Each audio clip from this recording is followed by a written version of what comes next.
2024 లేదా 25లో డిగ్రీ లేదా బీటెక్ చదివారా? సాఫ్ట్‌వేర్ జాబ్ కోసం ఎదురు చూస్తున్నారా? అయితే కోడ్ జ్ఞాన్ 100 డేస్ కోర్సులో చేరండి. జాబ్ సాధించండి.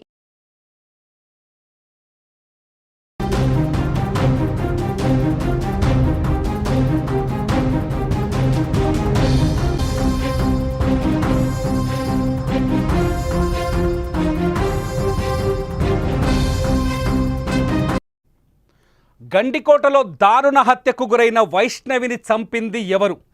ఈ ప్రశ్నకి ఇంకా సమాధానం దొరకలేదు. దొరికినట్టుగా కొంత భ్రమలు బయటకి కనిపిస్తున్నప్పటికీ ఈ ప్రశ్నకి సరైన సమాధానం దొరకలేదని పోలీసుల నుంచి స్పష్టమైన సమాచారం ఉంది. నేను చెప్తున్న ఈ మాటలు పూర్తి స్థాయిలో కడప జిల్లా పోలీసులతో మాట్లాడిన తర్వాత, వాళ్ళతో కన్ఫర్మేషన్ చేసుకున్న తర్వాత చెబుతున్న మాటలు.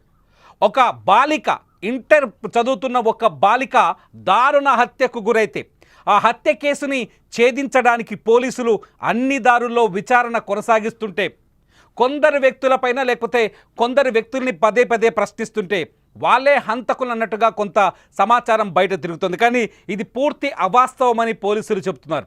నిజానికి గండికోటలో హత్యకు గురైన వైష్ణవి హత్య కేసులో చాలా విచారణ రకరకాలుగా కొనసాగుతోంది. మొట్టమొదట ప్రియుడు లోకేషే హంతకుడన్నారు. ఆ తర్వాత వైష్ణవి సోదరుడు సురేంద్ర పేరు తెరపైకి వచ్చింది. ఆ తర్వాత ఇంకొక సోదరుడు కొండయ్య అన్నారు. తాజాగా సొంత అన్న బ్రహ్మయ్య అంటున్నారు. అంతేకాదు ఇందులో మరొక ప్రచారం కూడా జరుగుతోంది. ఆస్తి కోసమే వైష్ణవిని చంపారనే కొత్త ప్రచారం జరుగుతుంది. వాస్తవాల కంటే అబద్ధాలు చాలా వేగంగా తిరుగుతున్నాయి. ఎందుకంటే పోలీసుల విచారణ ఆలస్యం కావటం. పోలీసులు గండికోటలో అన్ని రకాలుగా కేసు రీఇన్వెస్టిగేషన్ చేసిన, అట్లాగే కేసు రీకన్స్ట్రక్షన్ చేసిన, సీన్ రీకన్స్ట్రక్షన్ చేసిన, ఇప్పటివరకు వాస్తవాలు పూర్తి స్థాయిలో వెలుగులోకి రాకపోవటం వల్లే ఇదంతా జరుగుతున్నట్టు తెలుస్తుంది. అసలు గండికోటలో హత్యకు గురైన వైష్ణవి హత్య కేసులో తాజా అప్డేట్స్ ఏంటనేది కడప నుంచి మా ప్రతినిధి సుదర్శన్ రెడ్డి లైవ్లో అందిస్తారు. సుదర్శన్, రకరకాల ప్రచారాలు జరుగుతున్నాయి. గండికోటలో వైష్ణవి హత్య కేసు పైన అన్నలే చంపారని, ఎందుకంటే ఇవాళ వాళ్ళ బ్రదర్స్ ఇద్దరిని, బ్రహ్మయ్య కొండయ్యని పోలీసులు ఇన్వెస్టిగేషన్ కోసం police station, Jammalamadugu police station తీసుకుపోయినట్టుగా తెలుస్తుంది. ఆ విజువల్స్ కూడా మనకు కనిపిస్తున్నాయి. నిజంగా ఏం జరుగుతుంది? విచారణ ఎంతవరకు వచ్చింది?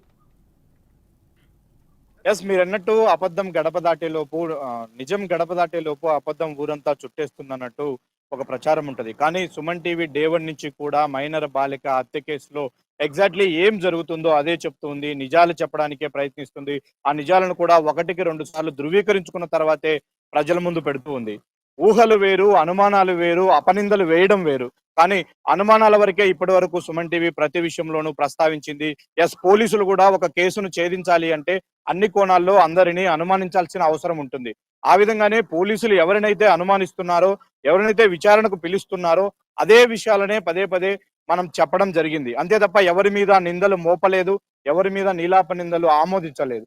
కాబట్టి ఇప్పటికీ అదే కోణంలోనే సుమన్ టీవీ కవరేజ్ కొనసాగుతూ ఉంది. అయితే పోలీసుల కేసు విచారణలో భాగంగా ప్రియుడికి క్లీన్ చిట్ ఇచ్చారు. మరో 3వ వ్యక్తి, బయట వ్యక్తులు, ఆకతాయిలు ఎవరన్నా ఉంటారా అన్న కోణంలో కూడా విచారణను పూర్తి చేశారు. ఆ రోజు గండికోటకు వచ్చినటువంటి 200 వాహనాలకు సంబంధించి కూడా వాళ్ళ విచారణ, వాళ్ళ క్రాస్ చెకింగ్ పూర్తిగా పూర్తయింది. అయితే ఇప్పుడు బరిలో నిలిచింది, పోలీసులు అనుమానిస్తున్నది, పోలీసుల విచారణ ఎదుర్కొంటున్నది కేవలం కుటుంబ సభ్యులు మాత్రమే. అయితే కుటుంబ సభ్యులు చంపారు అన్న విషయాన్ని పోలీసులు ఇప్పటికీ కూడా ధృవీకరించని పరిస్థితి కనిపిస్తుంది. ఎస్, అనుమానాలనే వ్యక్తం చేస్తూ ఆ అనుమానాల్లో భాగంగానే వైష్ణవి అన్నలను ముగ్గురిని కూడా విచారిస్తున్న పరిస్థితి కనిపిస్తుంది.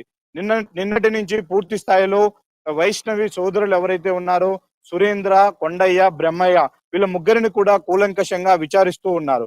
ఎందుకు ఈ నిన్నటి నుంచి వీళ్ళ ముగ్గురిపైనే అంత దృష్టి పెట్టడానికి కారణాలు కూడా మనం చాలా స్పష్టంగా చెప్పబోతూ ఉన్నాము. ఎందుకంటే వైష్ణవి సొంత అన్న బ్రహ్మయ్య వైజాగ్ అంటే చెన్నై వెళ్ళాడు ఆ రోజు అని మొదటి నుంచి కూడా వాళ్ళ పేరెంట్స్ చెప్తూ వచ్చారు. అయితే బ్రహ్మయ్య ఫోన్ లొకేషన్ హనుమన గుత్తిలోనే చూపిస్తుంది. ఆ రోజు విలేజ్ లోనే ఆయన మొబైల్ ఉన్నట్టుగా పోలీసులు గుర్తించారు. అందుకే అతని మీద అనుమానాలు వ్యక్తం చేసి విచారణ చేస్తూ ఉన్నారు. మరొక సస్పెక్ట్ కొండయ్య ఏ రోజు 14వ తేదీ హత్య జరిగింది. ఆ రోజు రాత్రి మృతురాలై వైష్ణవి గండికోటలో ఉన్నటువంటి రంగనాథ స్వామి ఆలయం వెనుక విగత జీవిగా పడి ఉంది. అయితే అదే రాత్రి కూడా కొండయ్య రాత్రంతా గండికోటలోనే ఉన్నాడు అంటూ ఒక క్లూ పోలీసులకు దొరికినట్టుగా మనకు సమాచారం అందుతుంది. అందులో భాగంగానే చెల్లెల్ని వెతికే విషయంలో చాలా ఉదయం క్లియర్ గా మీరు చెప్తున్న పాయింట్స్ బట్టి చూస్తే రెండు అనుమానాలు చాలా బలంగా కనిపిస్తున్నాయి పోలీసుల విచారణలో. ఒకటి సో వైష్ణవి సోదరుడు బ్రహ్మయ్య ఫోన్ హనుమ గుర్తి ఆమె సొంతూరులో ఉండడం, అంటే అతను చెన్నైకి వెళ్ళలేదనే క్లారిటీ వచ్చినట్టు అనుకోవచ్చా పోలీసులకి. అట్లాగే కొండయ్య గండి ఆ రోజు రాత్రంతా అంటే హత్య అంటే మంగళవారం రోజు హత్య జరిగినట్టుగా బయటకు డెడ్ బాడీ దొరికి విషయం బయటకు వచ్చింది. కానీ హత్య జరిగింది సోమవారం కాబట్టి సోమవారం నైట్ మొత్తం కొండయ్య గండికోట ఏరియాలోనే ఉన్నట్టుగా పోలీసు సెల్ ఫోన్ సిగ్నల్ దొరికితే ఖచ్చితంగా ఇవి రెండు అనుమానించాల్సిన అంశాలే అవుతాయి కదా. ఆ అనుమానాలే ఇప్పుడు తీవ్రంగా వాళ్ళ విచారణ ఎదుర్కోవడానికి కారణమవుతున్నాయి. అందుకే అన్ని కోణాల్లో చేస్తూ ఉన్నారు. ఎందుకంటే హత్య జరిగిన తర్వాత ఏం జరిగిందనే విషయాల్లో మనం ఫస్ట్ మొట్టమొదటిగా సుమన్ టీవీ వైష్ణవి తల్లిదండ్రులనే ఇంటర్వ్యూ చేయడం జరిగింది. వాళ్ళు చాలా స్పష్టంగా చెప్పారు. ప్రతిరోజు మా కొడుకే మా కూతురిని కాలేజీ దగ్గర వదిలిపెట్టేవాడు, అయితే బ్రహ్మయ్య కాలేజీ పని మీద చెన్నై వెళ్ళాడు అని చెప్పారు. అయితే ఇప్పుడు అది అబద్ధము అని తేలుతూ ఉంది. ఎందుకు అబద్ధం ఆడాల్సి వచ్చింది అన్నదే పోలీసులు అనుమానిస్తున్నారు. ఆ కోణంలోనే విచారణ చేస్తూ ఉన్నారు. ఇంకొకటి 14వ తేదీ 9 గంటలకు కాలేజీ నుంచి ఫోన్ వచ్చింది, అమ్మాయి మిస్ అయిందని. ఆ రోజు సాయంత్రం వరకు కూడా వెతికారు. సాయంత్రం పోలీసులకు ఫిర్యాదు చేశారు. అయితే సాయంత్రం పోలీసులకు ఫిర్యాదు చేసిన తర్వాత దొరకలేదు. మరుసటి రోజు మార్నింగ్ సర్చింగ్ మొదలు పెడదామని పోలీసులు చెప్పారు. కానీ కొండయ్య మాత్రం ఆ రోజు రాత్రంతా గండికోటలోనే ఉన్నాడు. ఎందుకున్నాడు అన్నదానికి తన దగ్గర ఒక కారణం ఉండొచ్చు. మా చెల్లెలు దొరకలేదు, ఇంకా తనకు తాను ఒంటరిగా అయినా ఎతకాలనే ప్రయత్నంలోనే నేను గండికోటలో ఉన్నానని సమర్థించుకునే ప్రయత్నం చేయవచ్చు. కానీ పోలీసులు రేపటి రోజు నుంచి వెతుకుదాము అని చెప్పారు. మరుసటి రోజు ఉదయాన్నే కొండయ్య పోలీసులతో జాయిన్ అయ్యాడు, సురేంద్ర జాయిన్ అయ్యాడు. పోలీసులతో కామన్ గా కలిసి వెతికే ప్రయత్నంలో మృతదేహం ఎగ్జాక్ట్లీ ఇక్కడే ఉంది అంటూ కొండయ్య మొట్టమొదట పోలీసులకు వైష్ణవి మృతదేహాన్ని చూపించాడు. కాబట్టి ఇవన్నీ కూడా అనుమానాలే. ఈ కోణంలోనే పోలీసులు విచారణ చేస్తూ ఉన్నారు. అయితే ఫస్ట్ ఇంటర్వ్యూలో సుమన్ టీవీ వైష్ణవి తల్లితో మాట్లాడించినప్పుడు ఆమె చేసినటువంటి వ్యాఖ్యలు కూడా ఇప్పుడు కొంత అనుమానాస్పదంగా కనిపిస్తూ ఉన్నాయి.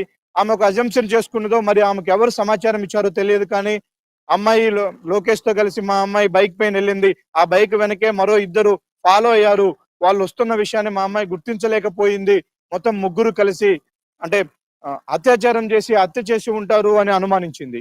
హత్య చేసి ఉంటారు అని ఆమె ఆరోపించింది.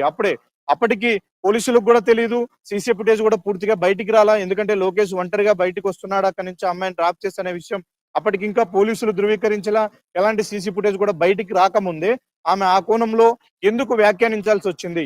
సరే, తన కూతురికి జరగరాని అఘాయిత్యం జరిగింది, చనిపోయిందని తెలిసిన తర్వాత నిందలేయడమో అనుమానించడమో మామూలే.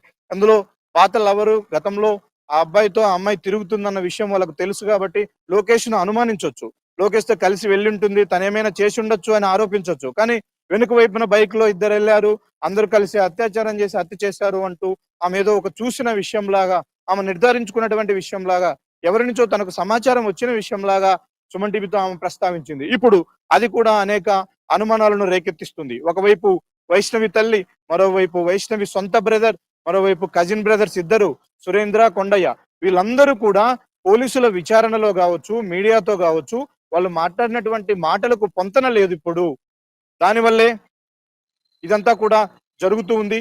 అందుకే పోలీసులు బలంగా ఆ కుటుంబాన్ని అనుమానిస్తూ ఉన్నారు. వాళ్ళు ఏం జరిగిందన్న విషయాన్ని ఇప్పటికైనా చెప్పాలి. దానికి తోడుగా సురేంద్ర ఆ రోజు 14వ తేదీ గండికోటకి వెళ్ళాడు. వెళ్ళిన హాఫ్ అన్ అవర్ లోనే తిరిగి వచ్చాడు. అంటే అక్కడ నేను వెతికాను, నిర్ధారించుకున్నాను, అక్కడ లేరు కాబట్టి తిరిగి వచ్చాను అని చెప్తూ ఉన్నాడు. అయితే తిరిగి వచ్చినటువంటి వ్యక్తి మరోసాట వెతికే ప్రయత్నం చేయకుండా, ఎందుకంటే లోకేష్ వాళ్ళ బావే చెప్పాడు కడపకి వెళ్ళాడు మావాడు అని, మరి అనుమానించి కడపకు వచ్చి వెతకాల్సినటువంటి అతను తన పిన్నితో కలిసి కాలేజీలో మధ్యాహ్నం 12:30 వరకు 1 గంట వరకు కూడా కాలేజీలో సీసీ కెమెరా కవరేజ్ ఎక్కడుంటుందో అక్కడే ఎందుకు కూర్చోవాల్సి వచ్చింది? అంటే వాళ్ళ ఇంటి అమ్మాయి తప్పిపోయిన తర్వాత అంత ప్రశాంతంగా కాలేజీలో వాళ్ళు ఎందుకు వెయిట్ చేశారు?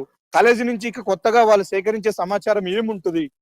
ఇవి కూడా అనేక అనుమానాలకు తావిస్తున్నాయి. కాబట్టి వీటన్నిటి కోణంలోనే అన్ని అనుమానాలు కుటుంబ సభ్యులపైనే ఉన్నాయి. ఆ కోణంలో పోలీసులు ఎక్కడా కూడా మిస్లీడ్ చేయట్లేదు, ఏ ఒక్క ఇన్ఫర్మేషన్ కూడా వదలట్లేదు. ఖచ్చితంగా వాళ్ళందరినీ పూర్తిగా విచారించే ప్రయత్నం చేస్తూ ఉన్నారు. కాబట్టి బహుశా వాళ్ళే ఈ హత్యకు పాల్పడి ఉంటారా అన్న కోణంలో జరిగితే జరగచ్చు. కానీ పోలీసులు ధృవీకరించినంత వరకు కూడా మనం నిందలు మోపే పరిస్థితి లేదు. మీ అప్డేట్స్ ప్రకారం చూస్తుంటే ఇంకా హత్యకు సంబంధించి వైష్ణవి హత్యకు సంబంధించిన ఎటువంటి బయటకు రాలేదు. వైష్ణవి హత్యకు సంబంధించిన ఎటువంటి అధికారిక ప్రకటన బయటకు రాలేదని చాలా స్పష్టంగా అర్థమవుతుంది. వైష్ణవి దారుణ హత్యకు గురైంది. అయితే ప్రస్తుతానికి కుటుంబ సభ్యుల చుట్టూ విచారణ కొనసాగడంతో కుటుంబ సభ్యుల పేర్లని కొంత బయటకు తీసుకొచ్చినట్టుగా కనిపిస్తుంది. పోలీస్ స్టేషన్కి జమ్మలమడుగు పోలీస్ స్టేషన్కి వాళ్ళ బ్రదర్స్ ఇద్దరిని తీసుకెళ్లిన విజువల్స్ ఇంతకుముందు మీరు స్క్రీన్లో చూశారు. సుమన్ టీవీ దగ్గర కూడా విజువల్స్ ఉన్నాయి. కాకపోతే ఇంకా ఆ విజువల్స్ మీరు చూడొచ్చు. అయితే సుదర్శన్ ఎవరైతే బ్రహ్మయ్య లొకేషన్ ఆ రోజు హనుమ గుర్తులో ఉన్నట్టుగా బ్రహ్మయ్య పైన అనుమానాలు ఉన్నాయి. బ్రహ్మయ్య సొంత అన్నయ్య వైష్ణవికి ప్రతిరోజు అతనే కాలేజ్ దగ్గర దించేసేవాడు. బ్రహ్మయ్య ఆ రోజు చెన్నై పోయినట్టుగా కుటుంబ సభ్యులు చెప్తున్నారు. బ్రహ్మయ్యని అలా పోలీసులు తీసుకెళ్లి ప్రశ్నిస్తున్నారు. పోలీసులు ఏం చెప్తున్నారు, ఈ కేసులో టెక్నికల్ ఎవిడెన్స్ దొరికిందా, ఎందుకు ఇంత టైం తీసుకుంటున్నారు కేసును తేల్చేయడానికి? ఎందుకంటే ఒక రూరల్ ఏరియాలో ఒక స్పష్టమైన సీసీ కెమెరాలు ఉన్న పరిసర ప్రాంతాల్లో జరిగిన హత్య ఇది. ఇటువంటి మిస్టరీని ఛేదించడం పెద్ద కష్టమైన పనేమి కాదు. టెక్నికల్ ఎవిడెన్స్ కూడా బోల్డ్ అంతా పోలీసుల దగ్గర ఉన్నట్టుగా తెలుస్తుంది. పోలీసులు చెప్తున్న దాన్ని బట్టి చూస్తే సందేహాలు ఎలా ఉన్నాయి, పోలీసులు తేల్చే అవకాశం ఉందా ఈ కేసుని ఇవాళ? నిజానికి మొదటి రోజు రిలీజ్ అయినటువంటి సీసీ ఫుటేజ్ ఆధారంగా చాలా మంది ఒక నిర్ధారణకు వచ్చారు, లోకేషే కారణమై ఉంటాడని. కానీ అలాంటి మిస్లీడ్ మరోసారి జరగకూడదన్న కోణంలోనే పోలీసులు మొదటి నుంచి కూడా చాలా జాగ్రత్త పడుతూ ఉన్నారు. సీసీ ఫుటేజ్ ను పూర్తిగా అనాలిసిస్ చేస్తున్నారు. మరోవైపు పేరెంట్స్ ఇచ్చినటువంటి ఇన్ఫర్మేషన్ ను క్రాస్ చెక్ చేసుకుంటున్నారు. మరోవైపు ప్రియుడు లోకేష్ ని కూడా ఆ రోజు నుంచి డే 1 నుంచి కూడా విచారణ చేస్తూ ఉన్నారు. వీళ్ళందరూ ఇస్తున్నటువంటి సమాచారాన్ని లోకేష్ దగ్గర ప్రస్తావించి అతని దగ్గర నుంచి కూడా క్రాస్ చెక్ చేసుకుంటున్న పరిస్థితి కనిపిస్తుంది. వీటన్నిటి నేపథ్యంలో పోలీసులు ఒకటే చెప్తూ ఉన్నారు, కుటుంబ సభ్యులు ఇస్తున్నటువంటి సమాచారంలో కొన్ని లోపాలు ఉన్నాయి, కొన్ని అబద్ధాలని కూడా తేలుతూ ఉన్నాయి. దానికి సంబంధించినటువంటి టెక్నికల్ ఎవిడెన్స్ కూడా తమ దగ్గర ఉంది. కాబట్టి ఎందుకు వాళ్ళు మిస్లీడ్ చేయాల్సి వస్తుంది, ముందే వాళ్ళు ఎందుకు ఒక నిర్ధారణకు వచ్చి ఆ అమ్మాయి పైన అత్యాచారం జరిగిందని చెప్పుకుంటున్నారు. కాబట్టి ఇవన్నీ కూడా ఆలోచించాలి. కాకపోతే మనం అనుకుంటున్నది సీసీ ఫుటేజ్లు ఉన్నాయి, నెట్వర్క్ సిగ్నల్స్ ఉన్నాయి. ఇంత టెక్నాలజీ ఉన్నటువంటి ఈ తరుణంలో ఇలాంటి కేసును ఛేదించడానికి పోలీసులకు ఎందుకు ఆలస్యం అవుతుంది అన్నది క్వశ్చన్. ఇప్పుడు ఎవరైతే అనుమానాలు ఎదుర్కొంటున్నారో వాళ్ళందరూ కూడా ఇప్పటి వరకు బాధితులుగానే ఉన్నారు. వాళ్ళ ఇంటి అమ్మాయి గండికోటకి వెళ్ళింది, దారుణ హత్యకు గురైంది. కాబట్టి వాళ్ళని తీసుకొచ్చి మీరే చేసి ఉంటారు అని పోలీసులు తమదైన యాంగిల్లో విచారించడానికి ముందుకు రారు. ఎందుకంటే అది చాలా సెన్సిటివ్ ఇష్యూ. కాబట్టి అన్ని కోణాల్లో నిర్ధారించుకున్న తర్వాతే, మిగిలిన వాళ్ళు ఎవరి పాత్ర ఇందులో కనిపించలేదు అన్న తర్వాతే ఫైనల్ గా కుటుంబ సభ్యుల ప్రవర్తన ఎలా ఉంది, కుటుంబ సభ్యుల దగ్గర నుంచి వస్తున్నటువంటి ఇన్ఫర్మేషన్ ఎలా ఉందనే దాన్ని క్రాస్ చెక్ చేసుకునే ప్రయత్నం చేస్తారు. అందుకే ఇన్ని రోజులు ఆలస్యమైంది. ఇప్పుడు పోలీసులు అయితే బలంగా నమ్ముతూ ఉన్నారు, కుటుంబ సభ్యుల పాత్ర లేకపోయినప్పటికీ ఇది కుటుంబ సభ్యులకు తెలిసే జరిగి ఉంటుంది అన్న అనుమానం అయితే బలంగా పోలీసులకు ఉంది. అందుకే నిన్నటి నుంచి కూడా చాలా సీరియస్ గా వైష్ణవి సోదరులందరినీ కూడా పూర్తి స్థాయిలో విచారిస్తూ ఉన్నారు. వాళ్ళకు దొరికినటువంటి టెక్నికల్ ఎవిడెన్స్ ను వాళ్ళ ముందు ఉంచుతూ ఉన్నారు. బ్రహ్మయ్య, మీరు చెన్నై వెళ్లారని చెప్పారు, కానీ మీ మొబైల్ నెట్వర్క్ మొత్తం ఇక్కడే ఉంది లోకల్లో, ఎందుకు మీరు చెన్నై వెళ్లారని మీ కుటుంబ సభ్యులు అబద్ధం చెప్పాల్సి వచ్చింది అన్నది ఒక క్వశ్చన్. మరొకటి, కొండయ్య రాత్రంతా ఈవినింగ్ వరకు పోలీసులతో కలిసి వెతికారు, మళ్ళీ రాత్రి మీరు ఒక్కరే గండికోటలో ఉండి వెతకాల్సినటువంటి అవసరం మీకేమొచ్చింది అని కొండయ్యను సూటిగా ప్రశ్నిస్తున్న పరిస్థితి.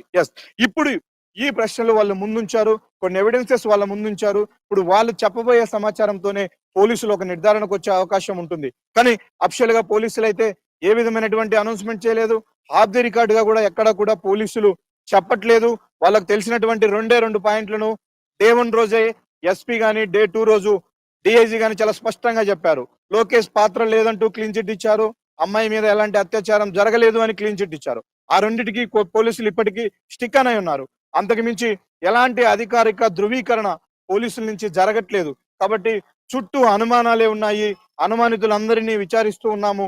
కాబట్టి మేము ఒక కన్క్లూజన్కి వచ్చిన తర్వాత అధికారికంగా మీడియా సమావేశం ఏర్పాటు చేసి వెల్లడిస్తామని పోలీసులు చెప్తూ ఉన్నారు. ఆ మేరకే కూడా సుమన్ టీవీ ఎప్పటికప్పుడు సమాచారాన్ని చేరవేస్తుంది. అయితే సుమన్ టీవీ ఈ ప్రక్రియలో ఒక ఎక్స్క్లూజివ్ గ్రౌండ్ రిపోర్ట్ చేసింది.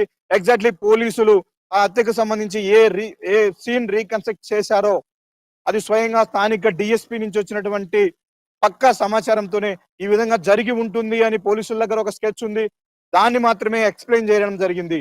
ఈ విధంగా జరిగి ఉండొచ్చు, ఇంత దూరానికి బాడీని తీసుకెళ్లి ఉండొచ్చు, ఇక్కడ పడవేసి ఉండొచ్చు. అంతేగాని అందులో ఎవరి పాత్ర ఉంది, ఎవరి ప్రమేయం ఉందనేది మనం ఎక్కడా కూడా చెప్పలేదు. ఎందుకంటే పోలీసులు ఒక నిర్ధారణకు రానంత వరకు కూడా చెప్పే అవకాశం లేదు. ఇది విషయం మనకు కడప నుంచి అందుతున్న లైవ్ అప్డేట్. ఇప్పుడు ఈ లైవ్ అప్డేట్లో చాలా స్పష్టంగా కొన్ని విషయాలు, కీలకమైన అంశాలు తెరపైకి వచ్చినాయి. ఇంకా హంతకులు ఎవరు అని తేల్చలేదు. బయట జరుగుతున్న ప్రచారం వాస్తవం కాదని పోలీసులు చాలా స్పష్టంగా చెప్తున్నారు. ఈరోజు సాయంత్రం 7 గంటల లోపు వైష్ణవి హత్య కేసుకు సంబంధించిన ఒక కీలకమైన సమాచారాన్ని సుమన్ టీవీ మీకు అందించబోతుంది. వైష్ణవి హత్య కేసులో ఒక కీలకమైన ఇంటర్వ్యూను మీకు ప్రజెంట్ చేయబోతుంది. ఈ ఇంటర్వ్యూతో వైష్ణవి హంతకులు ఎవరైతే దానిపైన ప్రేక్షకులకు కూడా కొంత క్లారిటీ వచ్చే అవకాశం కనిపిస్తుంది. వైష్ణవి హత్య ఖచ్చితంగా ఇది కుటుంబ సభ్యులకు తెలిసే జరిగిందని పోలీసులు నమ్ముతున్నట్టుగా ఇప్పటికైతే పోలీసుల దగ్గర స్టేటస్ కేవలం కుటుంబ సభ్యులకు తెలిసి జరిగి ఉంటుందని అంతే. ఈ నేపథ్యంలోనే వాళ్ళ బ్రదర్స్ ఇద్దరిని జమ్మలమడుగు పోలీస్ స్టేషన్ పిలిచి విచారిస్తున్నారు. అయితే టెక్నికల్ ఎవిడెన్స్ అన్నీ మ్యాచ్ అయితే తర్వాత, టెక్నికల్ ఎవిడెన్స్ అంతా క్లియరెన్స్ వచ్చిన తర్వాతే హంతకులు ఎవరనే విషయం బయటపడుతుంది. అప్పటి వరకు హంతకులు ఎవరనేది స్పష్టంగా తెలిసే వీలు లేదు. ఎవరైనా హంతకులుగా భావిస్తే అది వాస్తవం కాదనేది మాకు అందుతున్న సమాచారం బట్టి తెలుస్తోంది. ఇది వైష్ణవి హత్య కేసులో ఈరోజు ఈ పూటకి ఉన్న అప్డేట్ సమాచారం. వైష్ణవి హత్యకు సంబంధించిన మరింత అప్డేట్ సమాచారం కోసం, అట్లాగే సాయంత్రం 7 గంటలకు మేము అందించబోయే ఒక బ్లాస్టింగ్ ఇంటర్వ్యూ కోసం చూస్తూనే ఉండండి సుమన్ టీవీ డిజిటల్ లైవ్, అట్లాగే డిజిటల్ సుమన్ టీవీ లైవ్.